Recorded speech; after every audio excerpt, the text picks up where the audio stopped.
Hello again, it's Lock Noob, and what we have here is an Oxford heavy duty. It's a miniature bike D-lock. I think this rotates out of the way as a little dust cover, but because it's got this cover on there, you can see that that keyway is very, very deep down. You can see that stack of discs in there. And this is actually a 7-disc lock, and let me just show you here. So you've got 1, 2, 3, 4, 5, 6, 7. The shank here does engage with a spinner at this position, but it's not gated. That means we don't need to actually set. So there should be a spinner up there somewhere. There you can see it just goes round and round, but it's not gated, so it doesn't need to be set in any particular orientation. It's nice and thick as well. So I have tried tensioning this front tensioning using a technique where you tension off the wrong disc, which would actually be this disc, disc 1. And I just don't get any feedback at all. It's pure guesswork inside the lock. I believe that another one of these locks may have different tolerances, and therefore you might have better luck than me if you tried tensioning off the the wrong disc. But because I got the luxury of having a rear tensioning disc detainer tool, what I'm going to do is tension off where the tip of the key would tension off disc 7, and then pick from disc 6, which is roughly where the pick tip now is, all the way back up the lock. So yeah, from what I've seen of all these Oxford locks, they all seem to be rear tensioning. Like I said, you might get lucky front tensioning using a technique where you tension off the wrong disc. This one couldn't be center tension. There's no zero cut on the key anywhere other than at the end.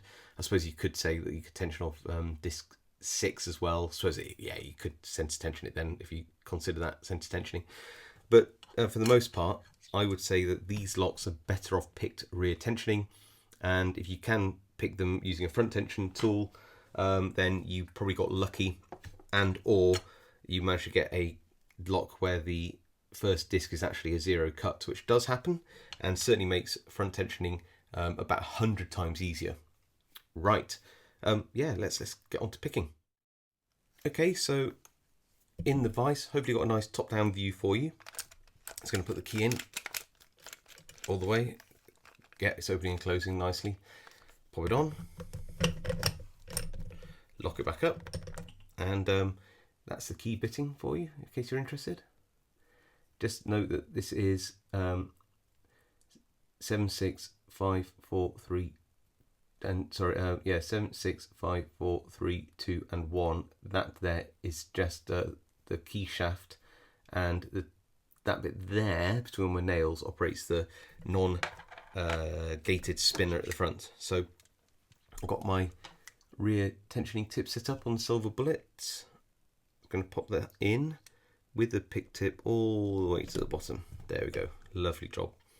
Now the thing is, you want to really put the tension on here, but you can't with a tool like this, so you just have to sort of go through and really only touch the discs which are binding, and there will always be one. They tend to bind from back to front because we're tensioning from the back, although weirdly disc 5 tends to bind a little later, as we'll see. So I can already feel disc. Oh yeah, hear that nice click on disc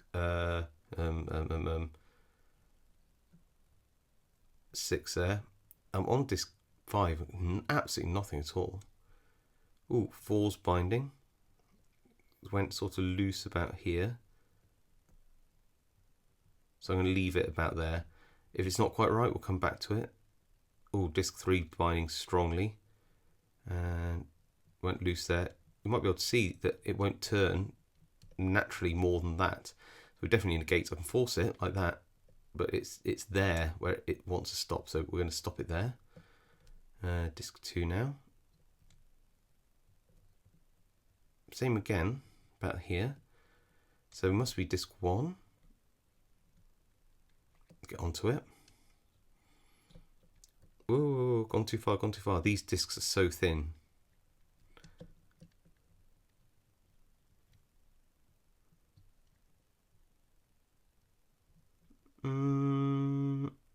somewhere around there, hard to say.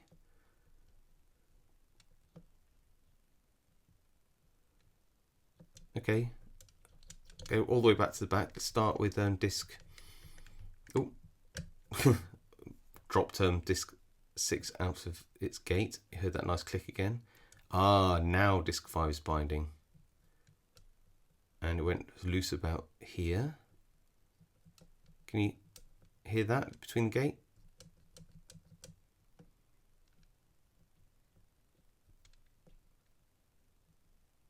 Definitely on gate on 4. Oh, and I think I just hit 3, and look at that. Could be wrong, but I think that is an open. There we go.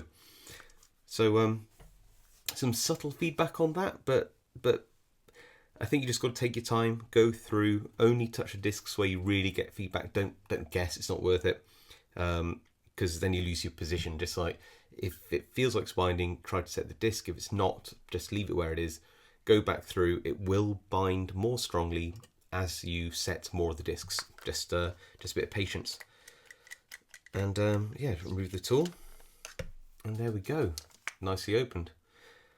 All I can say is that the discs on this are very thin, so it's easy to slip off, and the pick tip on the silver bullet is also pretty thin as well. So combined with the thin discs, it isn't necessarily an easy lock to pick, but it is fun.